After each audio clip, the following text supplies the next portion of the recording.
Mabuhay! Good day to all! I am your tutor Madge.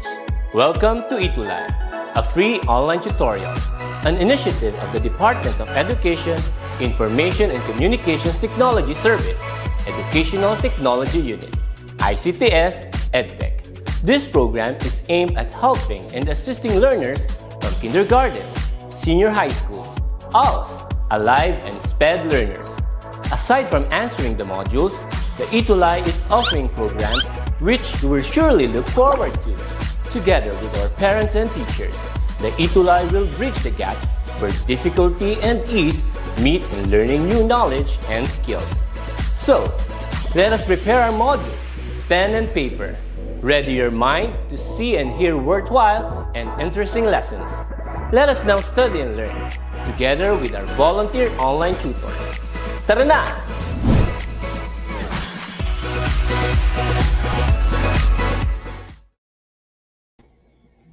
Ayan. Hi, Tutor Arlene. Good afternoon. And good afternoon also kay Direct Tutor Ronald and to Tutor JJ. Hello po.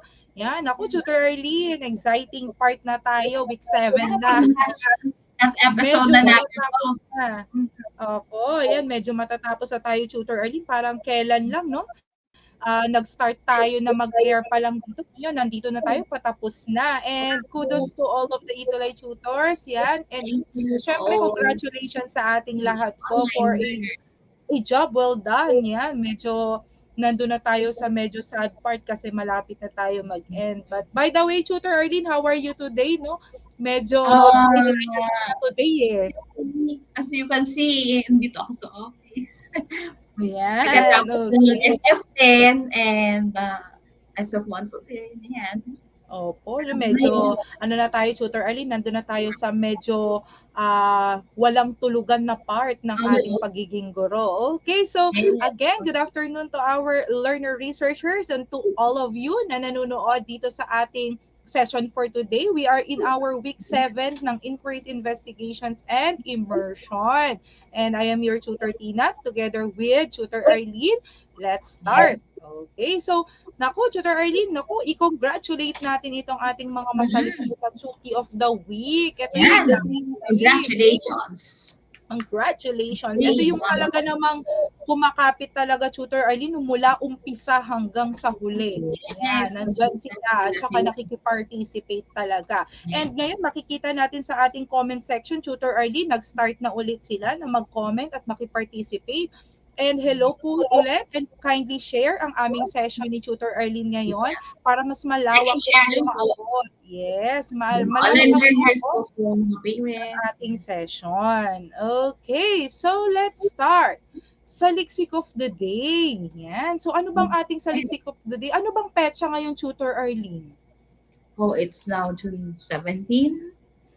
Ayan, yes. So June 18. June 18 na pala. Ala kapon ba? Yan. So, June 18 ang ating i-feature na saliksik of the day, Tutor Arlene. Medyo nalilito na tayo, Tutor Arlene, sa date talaga, no? Ito yung moment na lutang na tayo dahil sa mga forms natin. At dahil yan sa pagiging teacher sa lahat naman talaga ng mga estudyante natin. Para sa bata, para sa bayan, sabi nga ng DepEd. Okay, so 19 Yan. So, nung 1983, no, nung June 18, Tutor Arlene, so Sally Ride pala became the first American woman to fly in space. She was launched with 4 other astronauts aboard the space shuttle called the Challenger. Ayan, ako, women empowerment, no? So, eto yung talaga namang pangarap din namin ni Tutor Arlene Wag lang kaming ipapadala talaga na walang balikan, di ba, Tutor Arlene? Okay, so ang ating learning objectives, ano ba ang objectives natin ngayon, Tutor Arlene?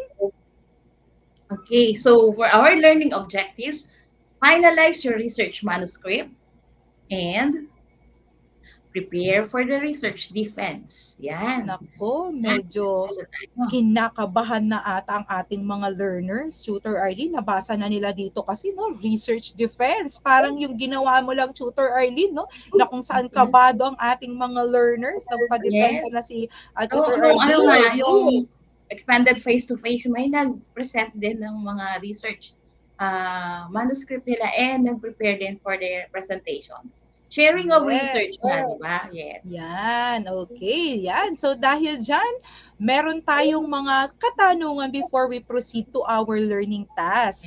Okay, so first, which of these is the appropriate attire to wear during a research defense? Yan. So ano nga ba ang appropriate dito na dapat isuot, Tutor Arlene, no? So letter A ba?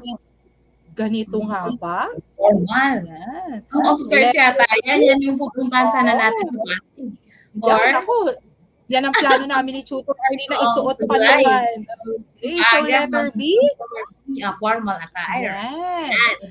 Alin kaya sa dalawa, no, ang dapat nating isuot? Yeah. So sa tingin ko, alam na alam nyo ito dahil kayo talaga ay naka-experience natin kung paano mag-defend ng inyong mga research. Yan. So kindly comment sa ating comment section kung alin sa tingin nyo dito ang appropriate attire, no, to wear during research defense. Okay, so good afternoon.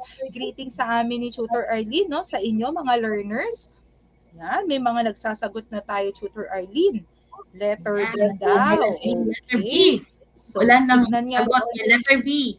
Na-imagine mo ba, Tutor Arlene, kung magdi-defense tayo, no? Kapag magpapadepensa tayo, gagamitin kaya natin tong letter A?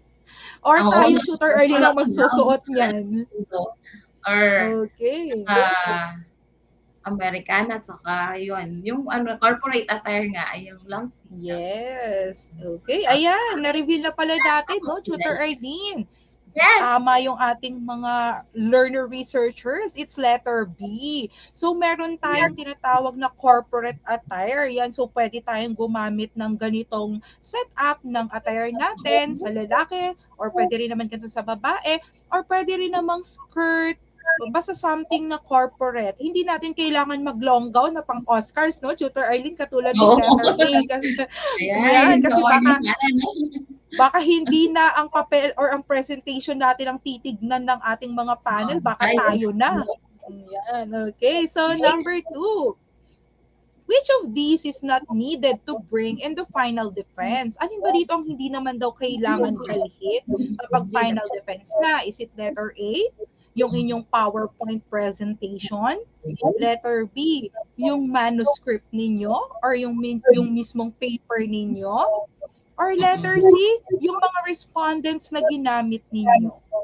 Yan. So, alin kaya dito ang hindi na natin kailangan pangdalhin during the final defense? You comment on our comment section.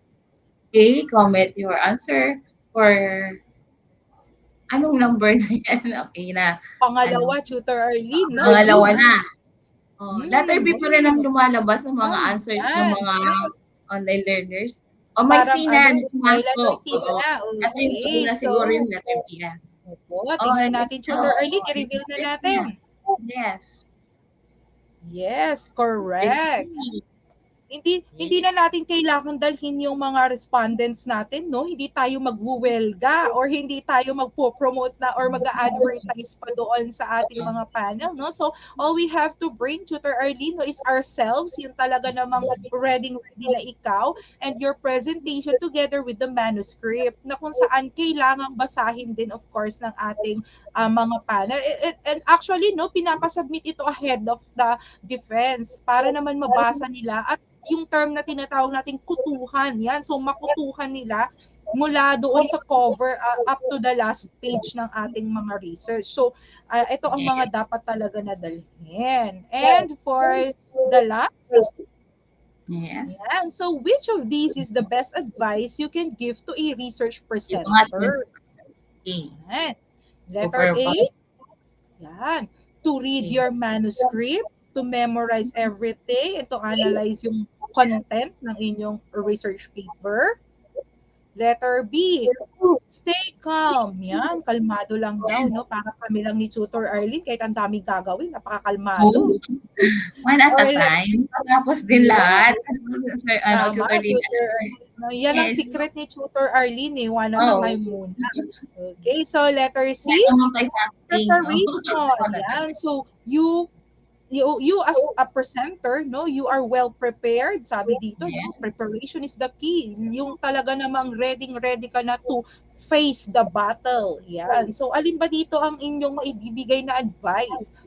Best advice. Okay, so A ba, B or C? So online learners, for third question. Okay. Yes, tignan natin. And paki-share, no? So, paki-mention din. Answer the comment box. Yes, paki-mention din ang inyong mga classmates or friends na sa tingin ninyo is hindi pa nakikita ang ating live. Okay, may mga sagot na tayo, Tutor Arlene. Ayan, number 3, letter C. Umuulan na naman ang letter C. Yes. Okay, correct. It's letter C. Actually, yung A and B, no, is under na dito sa letter C. Kaya siya yung best advice talaga, no? Because if you are well prepared, if you know how to face your battle later on, no, talaga namang masasabi mo na whatever ang nangyayari on that certain presentation, alam mo na you are well equipped with all the informations na kailangan mo ding i-present doon sa inyong defense. Yan. Kaya talaga namang preparation is the key. And I hope na kayo, learner researchers, no, sa aming mga online learners, you are ready to face na ang inyong final defense na pasabog namin ni Tutor Arlene sa next session, and that you are preparing now your presentation. Yan. So, later, explain namin ni Tutor Arlene kung ano nga ba yung presentation na tinutukoy namin. And now, to be able to understand kung paano yung ba ninyo ipipresent at kung ano pa yung mga dapat nyo malaman sa ating susunod na gagawin, which is presentation or sharing na tayo, no? Sharing na ng inyong mga research manuscript. So, let's do learning task 1. Okay, in here, you will choose the letter of your answer. And in every answer, take note of your answer in every number kasi may arrangement yan na later i-reveal natin sa last item. Yan. So sa last item number natin, doon na ninyo pagtatagpi-tagpiin ang inyong mga naging answers dito from the first item natin para maibigay nyo yung hidden word na hinahanap namin ni Tutor Arlene. So ready na ba kayo? Kindly click yung like button kapag ready na kayo. Okay, so pag namin ni Tutor Arlene na mag-click kayo ng like para makita namin ang inyong readiness. Yan. Okay, may heart pa. Okay, thank you so much. And then, let's start. Yan. Number 1. It shows the scope of the study and all the limitations which the research does not cover. So, here are your choices. Nandito din ang mga letters corresponding the choices, no? This is actually a throwback task. Kasi dahil nagpe-prepare na nga kayo, i-check na rin ninyo kung tama ba ang mga pinaglalagay ninyo na parts ng inyong research. So, for R, andyan yung presentation, analysis, and interpretation. For A, review of related. I, method and procedures. H, definition of terms. G, acknowledgement. S, scope and limitations. Or letter N, summary, conclusions, and recommendations. So, ang daming mga answer dito na letter S, Tutor Arlene. Yan, tignan nga natin. I-review na natin, Tutor Arlene. Letter S, ang sabi nila. Okay. Yes, ayan. So, no? Study ang tamang sagot. Ang galing ng ating mga online learners. Yeah, talagang manang-mana sa amin ni Tutor Arlene, no? Mana talaga sa atin. Okay, so tama kayo, no? Nakikinig at yeah, it's on the scope and limitations. Kaya nandyan na rin, no? Actually, may clue na kayo, nakasulat na rin siya, yung scope at saka yung limitation na na-explain din namin ni Tutor Arlene before sa ating mga previous sessions. And you can visit pala, no, if you want, yung aming timeline ni Tutor Arlene sa Facebook para makita nyo lahat ng shinare din namin doon na sessions mula umpisa na. Over the lessons if you want to review and go back. And makakatulong din ito when you go to college. Okay? So another Yes. na yan. Okay? When you Yan. want So, to pwede nyo kami i-add ni Tutor Arlene or i-visit nyo yung timeline namin. Makikita nyo later sa last na part ng ating session yung aming name sa affiliation. Facebook, no? Para ma-visit ninyo. And if you have questions, you can ask us. Okay, number 2. Yan. It will give the readers the terms used in the research. So, alin naman kaya sa mga ito from R, A, I, H, G, S, and N, which of these choices ang sagot dito sa number 2 item natin? Yeah. Okay, paki-comment. Okay, meron na tayong mga answers dito, Terms Tutor used Arlene. in the readers. Yan, may mga letter H tayo. Okay, so yan, ang daming letter H na naman natin dito. Actually, Tutor Arlene, no, napapansin mo ba yun? Anong keyword, right? Yes. Alam mo, Tutor Arlene, no, yung mga nagko-comment lagi talaga from first session natin up to the last, talaga namang no, hindi sila nawawala. Yes, consistent sila and kudos to everyone no nagko-comment from start to finish ng sessions. Okay, let's review. Yan, ang daming nagsasagot. Okay, so letter H, tama? Reveal na? Yes. It's correct. It's definition of terms. So sabi nga natin no sa ating previous na session, when we are talking of the definition of terms, it's just like a dictionary of our research in which we explain or we define terms operationally and logically according to how we use them in our manuscript. So hindi lang yung basta tayo doon na nag-explain or nag-define, but rather we are defining it according doon sa kung paano natin siya ginamit or in-integrate sa ating manuscript. Okay, number 3. It provides an overview of how the researcher perceives the issues. Yan. So, alin nga ba dito? From A, I, H, G, S, and N. Alin naman dito ang appropriate answer or best answer? Okay, so tingnan natin ang ating mga researchers, no? Keyword dyan. Yan. Oh. Mukhang nagta-type pa lang sila, Tutor Arlene, no? Sana nga patuloy na yung malakas ang internet connection na pinopropose sa Pilipinas, Tutor Arlene. Naku, siguro hindi pa tayo nag-click, nag-appear na yung text natin. Let's pumasok na ng number 3 answer. Letter A, H. May N. May N. Ito, medyo nagkaroon na ng magkaibang sagot dito, Tutor Arlene. No? So, tignan natin, i-reveal natin kung anong answer nga ba ang tama. Okay, it's letter A. So, review of related literature. So, sabi dito, no, overview, meaning to say these are those na mga related na articles or yung mga parallel study in which the researchers use as a basis. Yan, basis natin sa pag-come up ng ating bagong manuscript naman. Andito na yung tinitignan natin, pati yung theoretical framework niya, yung concepts, the theories, principles, and laws na pwede natin gamit. First, the author of the researcher to avoid. Yes, kaya siya tinawag na related literature. Everything under the sun na related sa ating study ay pwede natin gamitin as long as we give proper citations and avoid yung plagiarism na tinutukoy natin or just mere bawal na bawal yon. Okay, number 4. It is where you present your interpretation of data as the basis of your summary of findings. So, alin naman dito?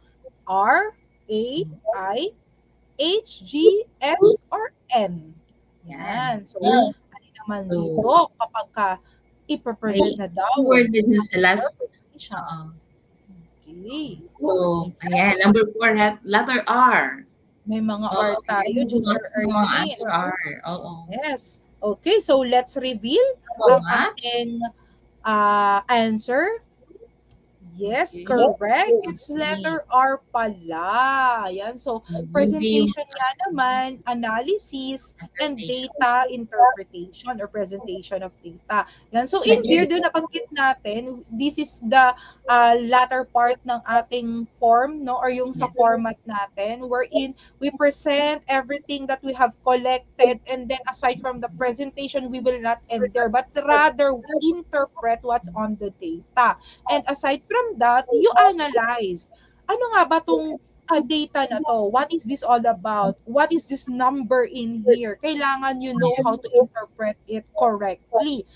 Pwede kang gumamit ng iba't ibang ways on how to interpret the data, Yes. right? So that is what Tabulated in we table form. Yes. Yes, that's what we have mentioned sa aming mga previous session ni Tutor Arlene. Pwede niyong balik-balikan yon. Okay, number 5. In this part, you narrate the process you perform in study which leads to the findings. Yan. So, alin naman dito, no? Wherein ninanarrate naman ninyo the processes itself that you have conducted in your research. Yan. To be able to have yung inyong data. So, alin naman kaya dito yon? Okay, paki-comment. Mga online learners again. Okay, comment Mga your sagot answer. tayo. Letter I na. Ang Letter agad na I. pumasok. Okay. So, tignan natin, no? I. Kung tama Letter nga I. ba? Yes.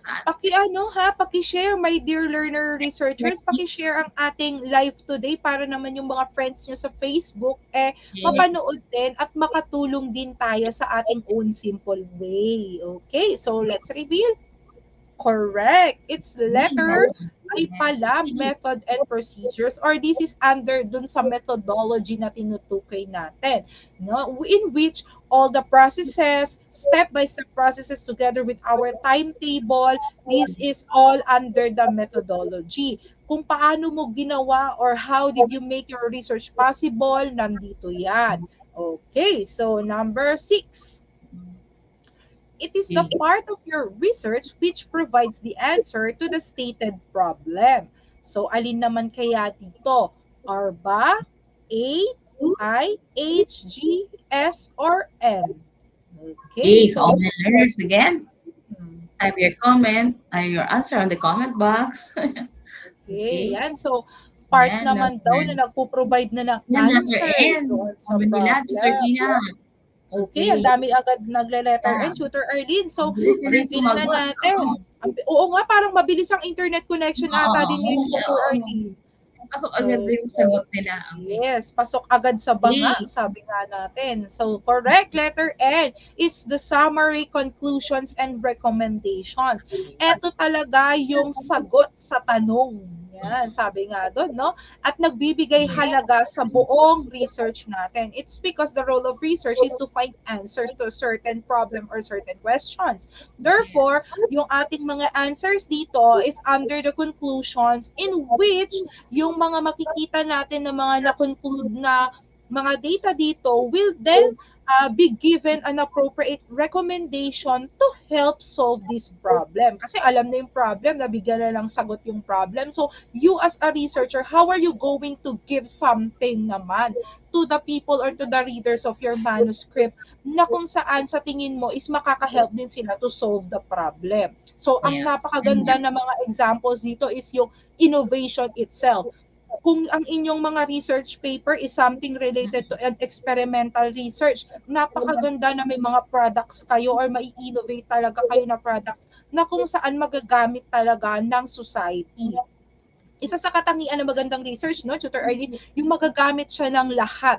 Yan. So, pag sinabi nating lahat, inclusive of all the genders, the nationality, yan yung mga magagandang research natin. And commonly, yan ay under ng mga technology natin, yan, which is an application of science.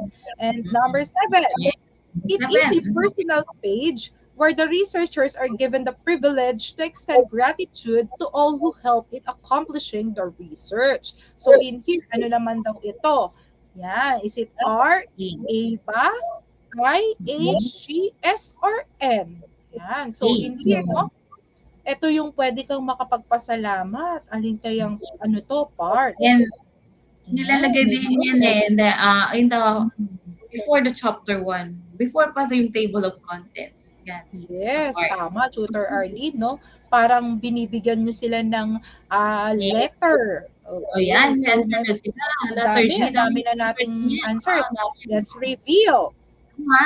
Okay. Yes, Very good it's talaga yung ating mga online acknowledgement. learners. Yan. So, sa acknowledgement part, Yes, these are actually yung mga attachments, no, ng ating research paper, wherein sa acknowledgement, we give our personal insights on the people, aside from the people, kung alin-alin pa yung mga nakatulong sa atin in conducting Yes. or making our research possible.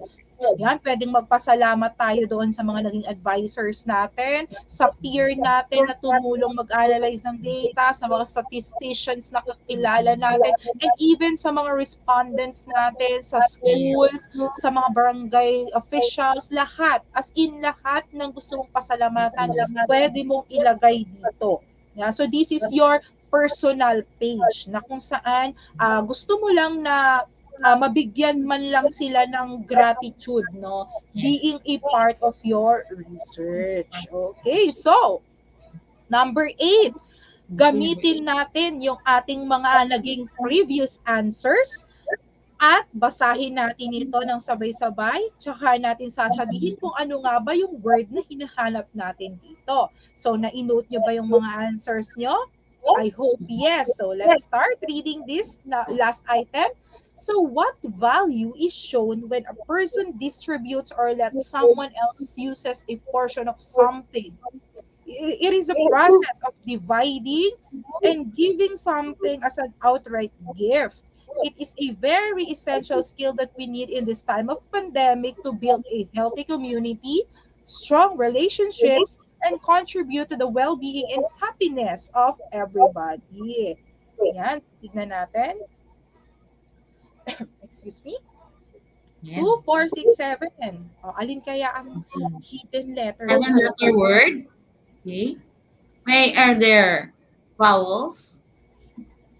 Tutor Tina, meron ba? Tignan natin. So, Tutor Arlene, no? Yung mga answer natin, naka-arrange na yon. Actually, isusulat na lang natin yung 7 items natin na nauna. Yun yung answer dito.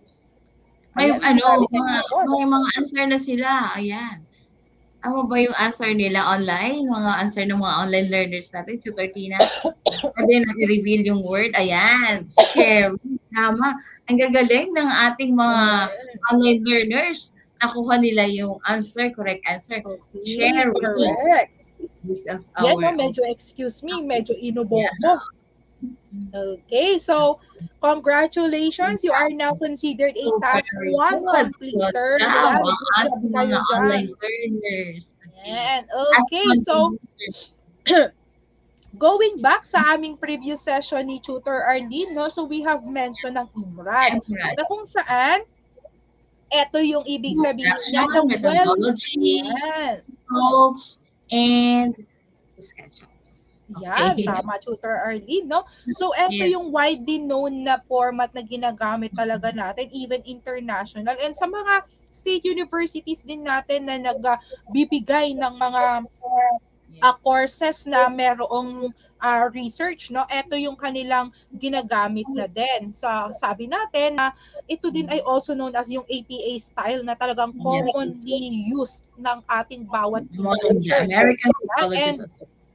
And binigay natin last time, ito yung mga questions na dapat sagutin to be able to understand ano nga ba itong mga parts na to at ano-ano ba ang mga content dapat ng manuscript natin under introduction, under methodology, under the results, and even in the discussion part. Okay, so in here, I just want to share with you my crafted model, no? So, this is what I have, this is what I have actually innovate, no? Doon sa mga previous na mga research ko, naisip ko, sabi ko, how am I going to give something to the readers na sa tingin kong bago na at sa tingin kong makakatulong din naman sa kanila at pwede nilang gawan din ng research. So I have crafted this Tina F model, no? Na TINAF models. Yan. So it's based on my name. Yan, wherein if you are going to Yes, have para your madali. research, this will be a great great tool to you as you prepare your research paper na kung saan dapat you practice your metacognition. Hindi lang tayo magka-copy at magpe-paste ng mga research na nakita natin tapos ay Yes. ang ganda nito, gusto kong kunin or i-cut itong specific na quote na ito, ilalagay ko sa research ko. Acknowledge So our hindi, yan. So dapat may i-follow ka na sa tingin mong sarili mo na strategy on how are you going to make your research possible. So sa akin, no, lagi kong itinitake note ito kapag gagawa ako ng research. So yung T means trigger. These are the problems. trigger. Ano ba yung nagtitrigger sa akin to create a certain research? Ano ba tong problem na nawi-witness ko? Yan. So Yes, and investigate. that you, This you is now wanted the to time that Yes, so this is now the time that I have made different efforts, processes, methods in which I need to come up with this certain na mga data na kailangan ko basing on the trigger na aking na pagdaanan or yung mga nakuha yung sa problem ko, sa mga statement of the problem ko. Then I have the note. Yeah, ino-note ko after I have investigated it, I will note those data and yes, here after from listening. those noted na mga data na ginagawa natin, we need to analyze it. Ano nga ba itong mga nakita natin na data? It's as if you are Ano yung answering a mga jigsaw puzzle, investigation and analyze? pinagdudugtong-dugtong mo, alin ang magfi-fit dito? Which piece will fit to this piece? Yan. And then you analyze it. Parang At crossword pag puzzle. na-analyze, yes, tama, Tutor Early, no? So once you have analyzed and come up with the puzzle itself na nabubuo mo na, here comes now the form.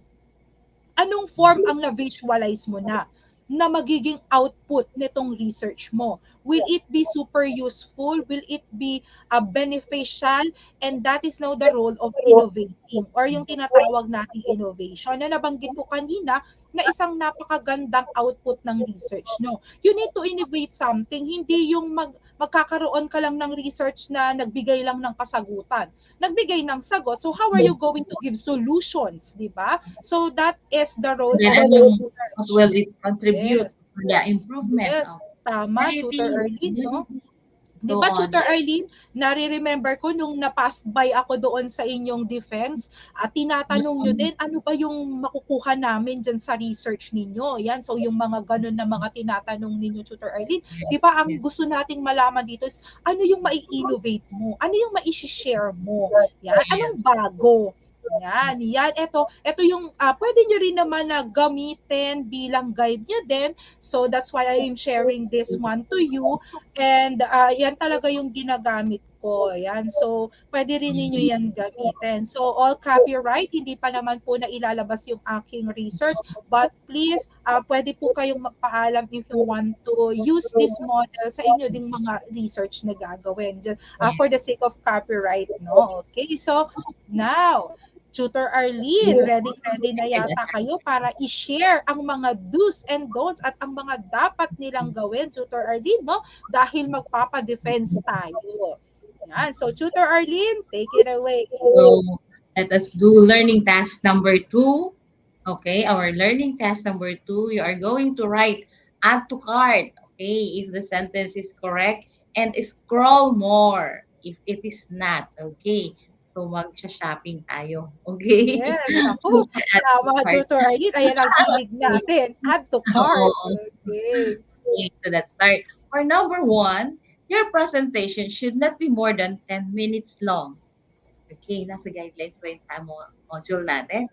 Okay, so, okay, comment, add to cart, or scroll more for your answer. In our last module, nandoon yan. Okay. Tama, So, Tutor Arlene. okay, let's wait. Please Dito write dito your answer magkakaalaman kung and mahilig thoughts. din silang These mag-online are online shopping, Tutor learners. Arlene. Okay? So, is your presentation should not be more than 10 minutes long. Ilang minutes ba dapat ang presentation? Okay. So, Add to cart or pwede scroll kayong more. Ang mag-comment. sagot Yan. ninyo, So, paki-comment okay. ang add to cart or scroll more. Yes. Okay, hintayin lang tayo ng konti. Okay. Yes, mukhang nagkakaroon na May tayo ng ano, no? nagtatag na ng mga online learners ng mga pangalan ng kanilang yan. Yes, Add to yan. So, cart. Okay, nag-answer na. babati-batiin natin yan. Okay, meron na, Tutor Yan, Arlene. add to Ayan. cart. Add to cart nga ba? Ang presentation should not be more than 10 minutes long. Yes. Add to Ah, cart. Okay, okay, correct. so, Okay. Okay. bakit nga ba So, Tutor Arlene? Yan, so i-explain ni Tutor Arlene ang aming life hacks. okay, life hacks. Okay, the trick to giving a better presentation is simplifying your information down into bullets, okay, diagrams, tables, and graphs. So do not rush while presenting. So you are given up to 10 minutes. Mga 5 to 10 minutes long ay presentation will be okay. In sa discussion nga, 5 minutes will be okay kung ilan yung slides na important lang doon sa abstract na i-present. Right? So, Tina? Okay, Yes, yan. Tutor Arlene, no? At saka ano, Tutor Arlene, di ba kapag ka masyadong mahaba, di ba parang Marami kang napaka-ano nasa. na, sobrang saturated na hindi na nakikinig yung Maximum of 10 panel. minutes. Yes, yes. Yes, okay. Yan. So, ang technique daw namin dito, no, sa life hack, sabi ni Tutor Less than 10 Arlene, minutes will be still okay. Yes. yes. So, gawin nyo na lang siyang into bullet. Wag na yung parang pang Paragraph. MMK or yung sa pang Mahal. yes, wag nang napakahaba na Dalawang yan text na yung nasa novela. slides. Oo. Wag yun. Yes, gawin na ninyo bullet, isang word lang. Ayan, tapos Yes. kayo na Ano yung mag-explain. Okay. Explain nyo na lang orally, hindi na kailangang isulat lahat. Okay, number 2. Okay, for number 2, okay, your title slide must be presented in one slide only. Okay, okay, so you comment add to cart or scroll more on the comment box for your answer, online learners. Okay, okay, number 2 again, answer nila is consistent talagang nag-answer siya, add to cart, di ba? Yes, Okay. mabilis So, ang kanilang mga so add to cart, internet. ayan, sunod-sunod na add to cart sila. Okay, tama Yes, ba? So, okay. 13 na. Okay. Your title slide must be presented in one slide is, okay, add to cart. Of course, tama yan. Yan, gagawin nyo yan talaga. Isang slide lang na sa PowerPoint presentation yung title slide. Okay. Okay. So, yan. Okay, for that explanation, write it in a very appealing manner. If the research is in a group, list the name of all the members, your class and section, school, and the date of presentation. So, isang slide lang yan, maipipresent nyo na agad kahit na marami or konti. In a group is 3 to 5 members will do, right? Tutor Tina? Okay, Yes, so Tutor yan. Arlene. And then yung title ng inyong presentation na. Yes. At saka ano, no need na yung itsura ng inyong title page is napakaraming graphics na makikita, Yes, no? oo. Make it, Kasi ang yes, make it, babasahin nila din yung konti mm, lang na ano. oo, at saka Babasahin lang dito, yun yung title. Oo. And then yung pangalan nila. oo, at Na saka research. dito lalabas talaga yung pagiging artist ninyo, no? You will Yung learn how background to nila. do yung contrasting of colors. Kailangan mababasa yung title talaga Yes. ninyo, Hindi hindi na yung, correct. opo, hindi dapat, Readable. And hindi then yung dapat, font. May font size yan. Yes. yes, Na readable na from the back of the room, makikita pa rin readable yung font size. Tama, yes. Tutor Tina? Yes. Yes, sama Tutor Arlene. At saka ano, no, hindi na uso yung naglalagay tayo ng maraming pictures Oo. para lang masabi natin na appealing, no? So when we term appealing Crowded here, naman na hindi na yes, maganda. oo. Appealing means it's simple na maganda, readable ang ating mga titles at yung members. Yun lang naman yung importante, makita yung title at yung members ng inyong group. Okay. Okay, next na. Number 3, introduction part typically uses 3 to 4 slides. Okay, so add to cart or scroll more ba ang inyong sagot? Okay, write it on the comment box, mga online learners. Introduction part typically uses 3 to 4 slides. Okay? Okay. Okay, for number 3, okay, wait tayo ng answer. Good afternoon. Okay, good afternoon to all of Oh, the online while learners. Okay. yan, so while waiting sa answer, Tutor Arlene, basahin lang natin yung mga Okay. comments, no? Yung ang daming from Horacio de la From Costa. more. Ito yung Oh, yes. yes, Tutor Arlene. Tapos from Silis from Stand-Alone Senior High Sandali, School, senior no? high school. Yan, Yes. yun, hi kay Tutor Ronald daw. Yan, so ang daming estudyante Parang ni Tutor nakabakasyon na Ronald. yata yung mga students natin to 13 na. Kaya nga, Tutor Arlene, no, sana all.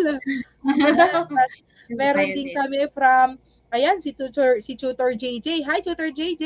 Hi, Yan, oh, hi, marami kami mga, JJ. Hi. See you mara, soon. We'll yes. soon see each other. Diba, sa group ng Team Tapos meron Research. tayo from San Fabian National High School. Okay, Ayan, andyan din ang ating mga online learners, yes, mga okay. resource. So, ayan na yung mga answer Okay, nila, so Tutor yan, Arlene. scroll more, ang sabi na, ang sagot na nilang ng mga naunang nag-answer. Yan, meron pa rin, scroll more. May add to May cart add to naman. cart. Yan. So, Oo, yan. magkaiba na yung answers nila. Okay, Okay, so, may yan. scroll more, Ulitin may muna add to natin. cart. Okay, so anong reveal na? Okay, add to cart. Okay, dapat din, in the introduction part, typically uses 3 to 4 slides. Okay, kasi yung introduction naman kahit nasa one slide, two slide, pwede rin. Basta the short or the shorter na nandoon lahat yung importante na sasabihin nyo doon sa inyong abstract, sa introduction part is fine. It's okay. Wag masyadong maraming slide or mahaba na. Diba, Tutor Tina? Tama. Tama? At ito yung life hacks, Okay, so sabi ni Tutor explain Arlene. why your work is interesting. Okay, ito yung mga content niya. This part tells the context of the study. Using pictures is a plus factor to attract audience, excitement, and attention about the issue and questions you are addressing. So clearly state your hypothesis. So dito rin pumapasok yung inyong hypothesis sa introduction part, okay, na slides. Okay, so at least sa mga yan, uses 3 to 4 slides. Okay? Tama, Tutor Yes. Tina? Yes. Tama, Tutor Arlene. Tsaka sa Student introduction part agreement sa naman, inyong no answer. need naman na ilagay lahat. Baka sa sobrang ganda ng pagkakakonstruct niyo ng introduction, Masyadong sa mahaba. tingin ninyo ayaw ninyong bawasan ng kahit isang word man lang. So, Ay, magbigay na lang importante kayo ng yan. yes, yung mga main point lang, and then Yes. explain nyo na lang orally doon sa presentation ninyo. Bakit, ano yung regarding dun sa line na yun na kinuha mo or yung sa word lang na yun na kinuha mo. Yes. So yan ang role nyo as a researcher. Dapat alam ninyo from page to the back page, Yes. sa last page ang inyong research. Oo, alam niyo talaga. So, alam niyo na ilalagay niyo dyan. Okay, next. Number 5 na, Tutor Tina. Number 5 na 4. tayo. Tapos na tayo dun sa introduction Ay, part sorry. na uses 3 to 4 slides. Number 5 na. Bumalik na tayo ng number 3. Bumalik pala tayo. Ayan, Sorry number naman. 5. Ayan. Ayan. So, for the methodology part, okay, typically uses 10 to 20 slides. Okay, tama ba ang methodology? 10 to 20 slides, online learners. Okay, so type your comment on the your answer on the comment box and send. Okay, scroll more, scroll more, scroll more. Ayan ang mga answers nila online ng ating mga online learners. Tutor Tina, tama ba? Yan. Okay, yan. Scroll more, scroll more. Okay. Scroll more. Okay, scroll more. Okay. So, masyado na marami yung 10 to 20 slides kasi, di ba? Tutor Tina, kanina nga, Yes, 3 to 4 Tutor slides. Arlene. 10 to 20 slides pa kaya sa methodology? Ang methodology naman, maybe one slide, yung ano yung gagamitin nyo, explanation, kung paano, bakit yun ang methodology. It will do, right? Tutor Dina? Okay, ayan Yes, yung Tutor explanation Arlene. with life hacks ng ating question 5. So use bullets in every method you use and explain it orally rather than putting everything in your PowerPoint presentation. So you can use graphic organizers to represent your methods in an organized manner. So, hindi niyo ilalagay lahat naman ng paragraph dyan sa inyong slide. Right? Tutor Tina? Ano lang Yes. yung method, okay? Kung descriptive pa siya. Okay, yung qualitative, quantitative using the questionnaire, okay? The tool, right? Tutor Tina? Yes, Yeah. correct. Okay, so yun ang ating sa sa subject natin. Nasa research, research 1, research 2, sa inquiries, investigations, and immersion. So, di ba, noong research 1, yung qualitative research, or research 2 is quantitative research. Now, pwede rin mix na qualitative and quantitative research ang inquiries, investigations, and immersions subject natin in doing your research today. Yan. So, ano yun? Yun lang. So, konting, ano lang, yung mga important na anong ginamit yung methodology sa inyong research study. Yan. Hindi na kailangan yung maraming slide. Isa lang slide yan, pwede na. Diba, Tutor Lina? Yes, Tutor Okay. Arlene. Tsaka ano, no, mas maganda nga kapag gagamit kayo ng mga pictures, graphs, yan, mga Yes. graphic organizers na lang to Yes, present graphic. your data.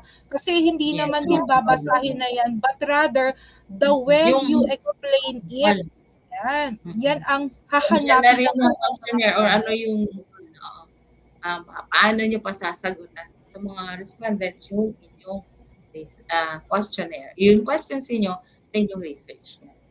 Yes. At saka, Yes. the well naman you present your data, hindi kailangang congested. Main point Mm-mm. lang. So, always remember Yes. that main point of your research lang. Yung sa tingin ninyong in general na nabibigyan nyo na lang ng linaw doon sa oral presentations nyo rather than showing everything in your PowerPoint. Kasi parang collage of information na yung gagawin mo. Okay. So, next. Okay. Yes. Okay. So, okay, another one. Number 6. Let's go to number 6. Results consumes typically 2 to 4 slides of your presentation. So add to cart or scroll more. Okay, scroll mode ang nakita kong nabasa dito. Number 5. So scroll more ha ang ita-type ninyo na answer in the comment box mga online learners. So is it add to Yes. cart or scroll more ba ang number 6, the results consumes typically 2 to 4 slides of your presentation. Okay, so for number 6, add to cart, tutor din ang mga rami naman na ngayon na answer ng mga online learners natin. Yan, add to cart. Okay, add to cart. Okay, tama. Pero ang sagot for 6 is scroll more. Okay, so results consumes typically 2 to 4 slides of your presentation. So medyo bitin siguro. Kung marami kayong results data table, yung 2 to 4 ay medyo kulang. Kaya scroll more, maybe dagdagan nyo pa, 5 to 10 siguro na slides kung ilan talaga yung i-present yung data. Okay, according to doon sa inyong, ah, based on your questionnaire, questions, ilan mga results data na ipe-present. Alright? Yes. Tutor Tina? Yes, depende pa rin pero Tutor Arlene, no? Kung siguro yung inyong research ay somewhat na isang question lang naman or dalawang questions lang and then in a form of table lang ang gusto nyong i-present, pwede naman. Kung medyo malawak ang scope ng inyong research, pwede ring dagdagan natin. So still, it depends upon the nature of the research itself. Yan. So, but typically, no, so pwede siguro mag-range siya sa 5 to 7, mga ganyan. Kasi pag 2 to 4, medyo sabi nga ni Tutor Eileen, baka mabitin naman kayo sa slides o baka naman congested naman na sobra dahil pinipilit nating paikliin. Yan. So, pwede rin naman na gawa ninyo ng strategy kung gusto nyong 2 to 4 lang talaga. So, nasa inyo yan as a researcher kung paano ang atake nyo. Yan. Yan. So, for the life hacks, okay, graphical presentation again of results reminds the audience of your hypothesis. So, a simple and clean graph with complete label is more reliable. Okay, do you not use light colors in your figures they do not show up well when projected. So, yun nga, yung mga contrast, gumamit ng mga tamang kulay sa pag-present ng inyong mga graphs, okay? Na readable din yung ilang percent yung results data ninyo based on the responses, right? Okay, Tutor Tina? Mm-hmm. Yes. Baka At saka ano, ma-overtime na no? tayo. Okay, oo. Yes, wag Medyo yung bilis na. dito sa inyong result, no, kung gagamit kayo, let's say, ng graphic organizers, make sure readable yung text sa loob ng inyong graphic organizer. Wag din natin na kakalimutan yung maglaro ng color. Kasi kapag hindi Yes. masyadong maayos yung pagko-contrast nyo ng color, hindi Pag rin too dark, mababasa, hindi lalo na, makikita. Oo. yes, lalo na pag medyo malayo na Hindi yung ating masyadong mga viewer. yeah. For number 7, implications and conclusions are typically composed of 7 to 13 slides naman. Okay? Is it add to cart or scroll more? For your answers, online learners, okay, type your answers in the comment box. Okay? And send online. Okay? Number 7 na po tayo. Okay? So, number 6 pa yung answer nila dyan. Okay, may mga nagtatag din pa rin. Okay, tag your friends para mag-online din Yes, sila. ayan. So, So, habang hello din answer. sa Yes. mga nanonood Regarding. from Horacio de la Costa, San Yes. Fabian National High School, mga Oo. nababasa natin dito, no? Yes. Yes. Okay. So, number 7 na tayo, mga online learners. Implications and conclusions are typically composed of 7 to 13 slides. Okay, tama ba yung 7 to 13 slides? So, add to cart or scroll more for number 7. Write your comment. Bibigyan natin, Or Tutor something. Arlene. Okay. So, scroll more kasi ma-overtime na tayo. Okay. So, scroll more for number 7. Okay, medyo na-delay naman na yata sila sa internet connection natin. Okay, so, ayan, scroll more. May sumagot na. So, it can be 2 to 3 slides only. Marami na yung 7 to 13. To interpret your research correctly, address sources of errors and methodological difficulties constructively. Results should be placed in a context and draw implications from them. Yan. Okay, so 2 to 3 slides will do. Okay? Masyado nang marami yung 7 to 13 slides. Okay? Yes. So, bilhan na yun, haba na yung inyong presentation sa inyong PowerPoint. So, yung mga Yes. important sources, address sources of errors and methodological difficulties, constructively, results yun. Ayan, mga ilalagay niyo yung mga context and then yung mga implications from them. Okay, so, Yes. At saka ano, Tutor Arlene, dagdag natin, nabanggit natin sa lahat sa previous na session natin na meron tayong mga iba't ibang dapat na implications na i-integrate, oo. no? So, be it sa Yes. theoretical implication mo or Ano logical yung implication, ito ay isa sa dapat na ilalagay mo talaga doon sa mm, findings mo. Without the implications, hindi mo masasabi na maganda yung pagkakakonstruct mo ng finding. So, para ka lang naghanap or nagbigay lang ng data, and then yun na. So, dapat you need to ano integrate yung the implications? implications. Okay, there.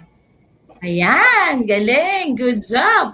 Task to completers na sila, ang mga online learners natin sa ating inquiries, investigations, and immersion.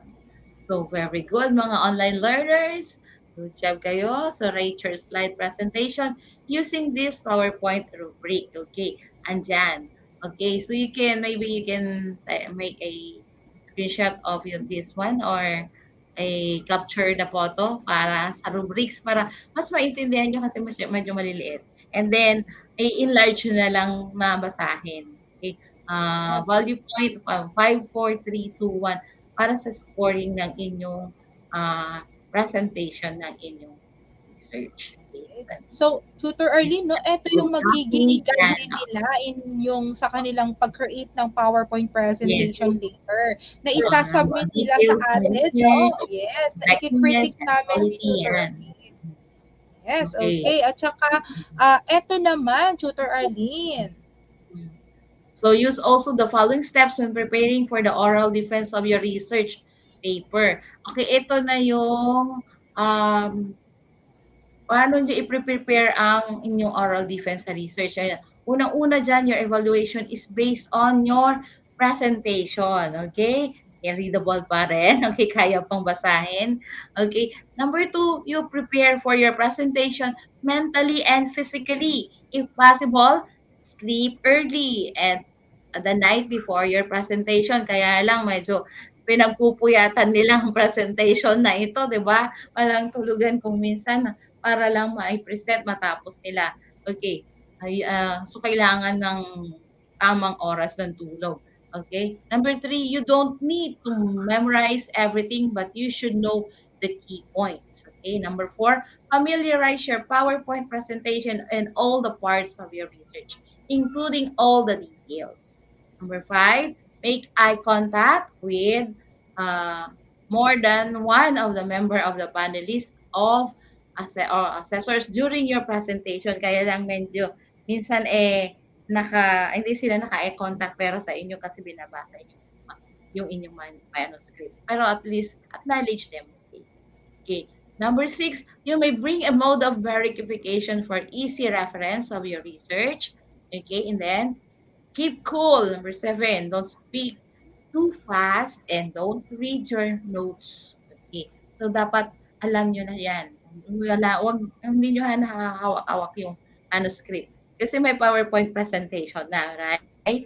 Okay, just glance once in a while. Okay, if you have notes there. Pero, ando na yung presentation, pwede doon na kayo mag-base sa pag-present. Okay, sa PowerPoint ninyo. Number eight, use simple terminologies. It should be concise to be understood even if the audience is not in the academe. So do not use again highfalutin words, okay, na sinasabi na hindi naman naiintindihan ng marami. Okay? Number nine, you may prepare handouts or brochures. Yes. Number 10, space your presentation. Do not focus on one slide only. Okay. So, yun nga, hindi congested yung mga slide presentation ninyo and then wag magtatagal din sa isang slide. Dapat sunod-sunod, next slide. Okay, may space yan, spacing, okay? And then, number 11, when the panelists occasionally interacts during your presentation, take note of the suggestions, okay? And then, number 12, do not answer in a hurry, okay? Pause and think to organize your thoughts. If you are not clear about the questions, you are entitled to clarify. Okay. So, of course, pag may nagtanong ang mga panelists, okay, wag masyadong magsalita or magsagot ka agad or masyado ring mahaba, yun, or mabilis. Okay, yan. Number 13, put up a good defense without being defensive and be confident. Okay, para lang yan sa mga pageant yan. Be confident and readable. Of course, di ba? Ganon din yung aura ninyo. Okay. And number 14, after the oral defense, meet with your advisor for the briefing and seek advice on how to revise your thesis. Okay. Research study. Okay. And the last one, practice, practice, practice. Rehearse several times with the equipment you will use for your presentation for familiarization. So, mawawala na yung inyong kaba, yung nervyos, kasi na-practice nyo, na-familiarize nyo na, alam nyo na gamay na kayo, ano yung ipipresent. Alam nyo na yan. Okay, tama, Tutor Tina? Yes, Okay. naku, natuto tayo ng napakaraming tips from Tutor Yes. Arlene, no? Yan, daming na-share ni Tutor Arlene sa atin ng mga dapat nating itatandaan or i-remember during the defense. Yan, Yes. naku, ready na sila. At na-unlock So, yan, na natin, na Tutor ang mga learning Arlene. objectives. Yes. Ano, yung mga na-unlock ni Tutor Tina yan. Okay, eto na tayo sa pinaka-exciting na part, Tutor Arlene, ang ating masaliksik task of the week. Dahil week 7 na Yes. tayo, eto ang inyong task.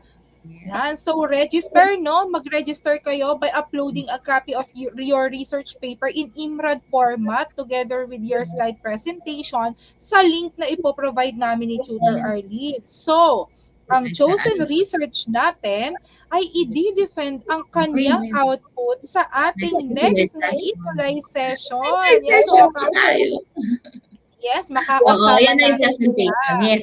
Okay. Yes, So, kasi ito na yung National Congress ng ETUlay Research. yes. Kasi sharing na tayo ng output, Tutor Yes. Arlene, no? Pipili lang tayo doon ng pwede nating dahil limited lang ang time natin. Yes. And also, magkakamdak pa rin kami ni Tutor Arlene together with Tutor JJ, si Tutor Junjun, at saka si Tutor Ronald ng Research Congress natin. So, abangan nyo yan. So, for now, eto lang muna tayo. At saan kayo magre-register via uploading of your copy sa link provided sa baba. Aantayin namin ni Tutor Arlene ang inyong output until Wednesday.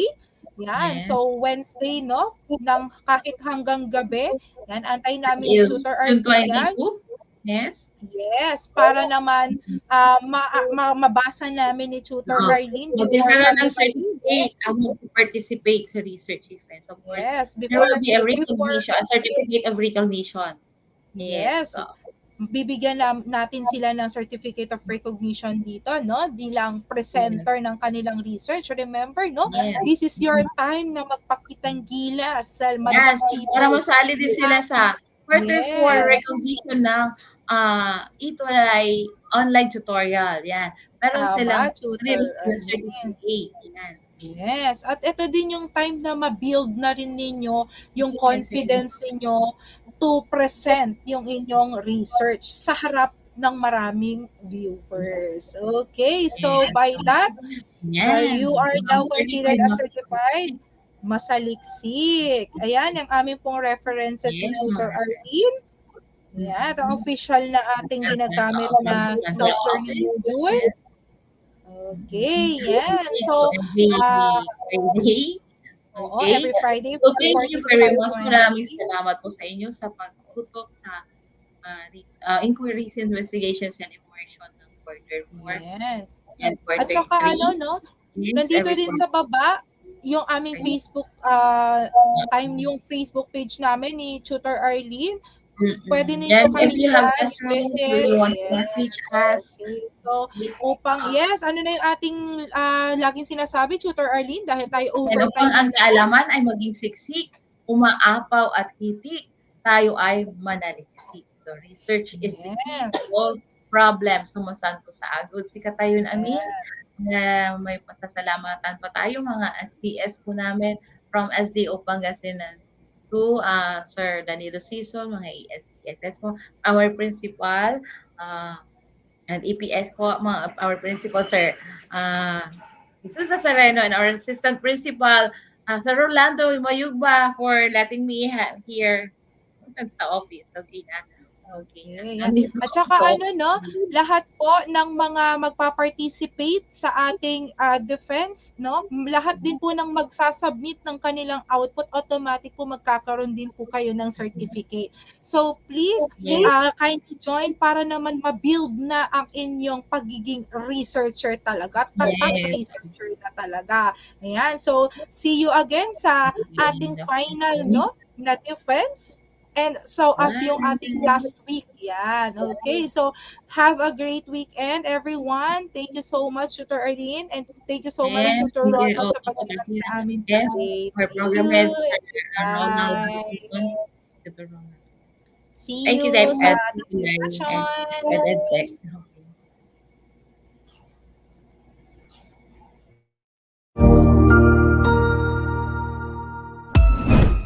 Ang husay naman! Natapos mo ang iyong tutorial session kasama ang iyong mahusay na ETUlay tutor. May bago ka bang natutuhan? I-share na yan gamit ang hashtag #ETUlayLevelUp.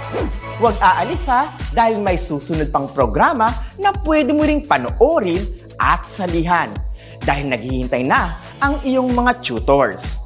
Happy learning dito sa ETUlay!